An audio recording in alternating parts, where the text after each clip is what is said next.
This week we got another PlayStation title launching on PC, we got something else not launching on PC, and of course we got some VR news, so let's just go ahead, together, as a people, and take it out!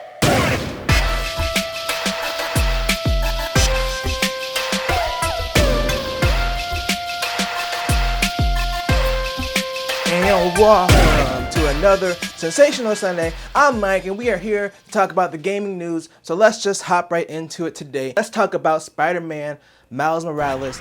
Yes, we all knew that it was coming to PC by the end of the year, but now we got some more details. We got an exact release date, so it looks like that is going to be dropping on PC on November 18th. What's interesting about this is they're actually offering some more visual options that aren't available on the PS5. So if you have the right hardware, you can actually turn on Ray Trace Ultimate, which adds stuff like ray trace shadows for outdoor light. The article didn't specify what other visual enhancements they'll have over the PS5 version, but if you do want to run Ray Trace Ultimate, the recommendations are pretty high. It's recommending either a 5th gen AMD processor or a 12th gen Intel processor, at least an RTX 3080 and 32 gigs of RAM. Now I barely just made it past those specs. I have 64 gigs of RAM, but otherwise I have a 5th gen Ryzen processor, a 3080. So I should be able to do Ray Trace Ultimate theoretically. We'll see how it runs when it comes out. I probably will rebuy this game because I actually liked it a lot more than the first Spider-Man game, so I don't mind replaying it, especially because I can also play it on the Steam Deck. So I'm definitely in the market for this. I can't wait for it to come to PC,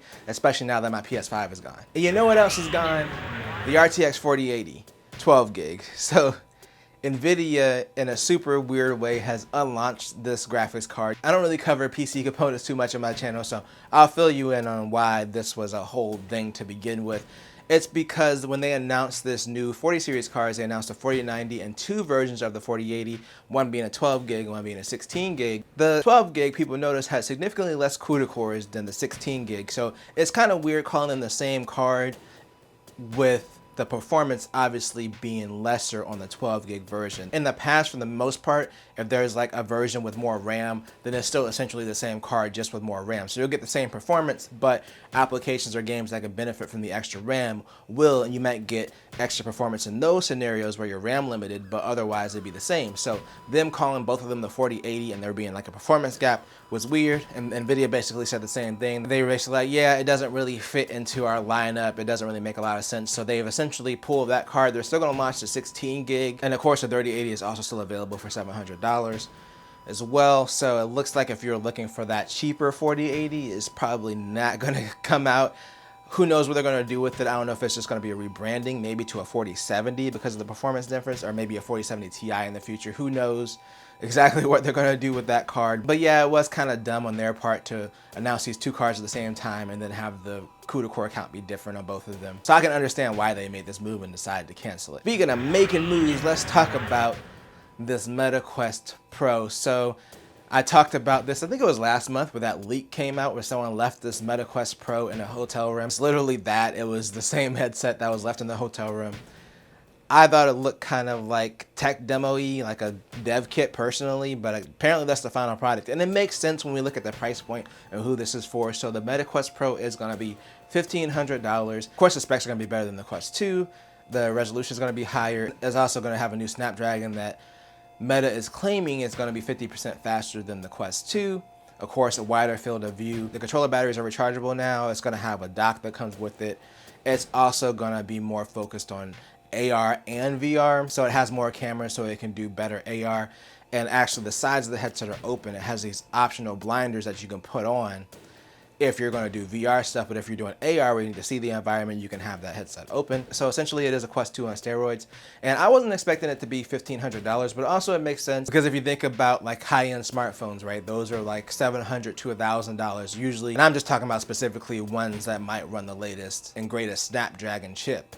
So if this chip is equivalent to those, then yeah, we'd be getting in that range anyway. Plus they're not building a phone, they're building a whole headset with a bunch of other internals and trackers and stuff.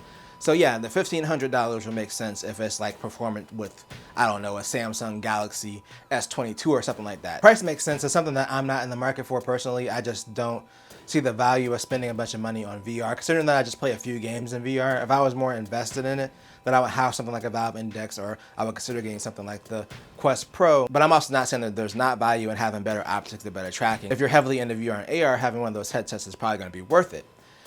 The other thing that I left out, the other feature is it's going to do eye tracking and face tracking to track your expressions. So the funny thing is I missed the announcement on the 11th. And when I went to go look up information on it, I just saw a bunch of sites reporting about how they were scared about this this new VR stuff. And I was like, what did Facebook do this time? I'm sorry, Meta. What did they do this time to betray people's privacy? They basically updated their privacy agreement to include stuff about eye tracking with ads, checking if your eyes are actually looking at the ads.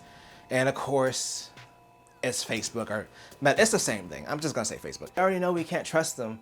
They're always trying to steal our data, and they just try to sneak that in there. Now, with this, it even makes less sense because this is a $1,500 product, so you're just gonna be dealing with like people that are probably in the development space for VR, not necessarily customers.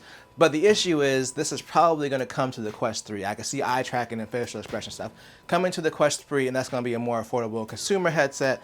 So now they're going to be tracking your eyes to see if you're actually watching ads or not. So that's great. Good job, Facebook, of trying to sneak something else in without really getting consent for it. The other thing, Meta VR CTO John Carmack did an interview with Ars Technica and said that basically he was grumpy, is the term they use, not too happy about a lot of this stuff with the way that their VR headsets have been going. Basically, he thought they'd be farther ahead by now than where they're at. He also addressed the whole thing that we made fun of a few months ago about Mark Zuckerberg posting that picture with that basic avatar on Horizon VR Worlds.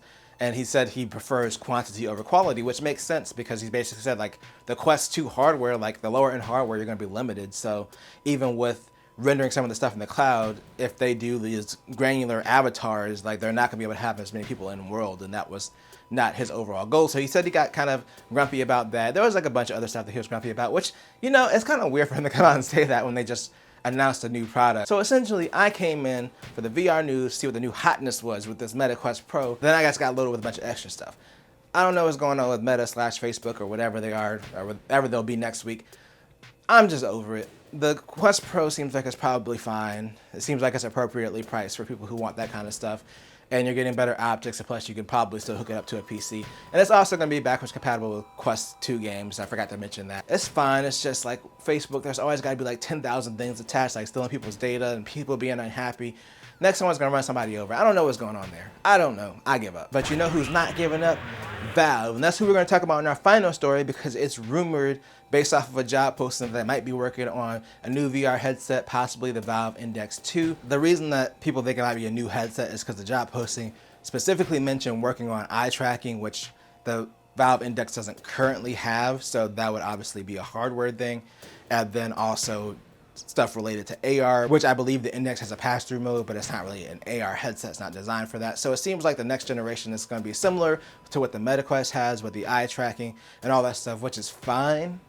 And even if you want to collect data for ads, that's fine. Just make sure that it's transparent with the users, Facebook. But anyway, there's no real confirmation that they're working on this. It's just that job posting. But Facebook is directly competing now with the Quest Pro, and that does have more features than the Index does. So it will make sense that it'd be time for them to kind of refresh the Index. And it's time for me to go get some refreshments and get out of here. But let me know what you think. Are you excited about Miles Morales coming to PC? What do you think about the whole Nvidia canceling the 4080 thing? Is a little bit weird to me.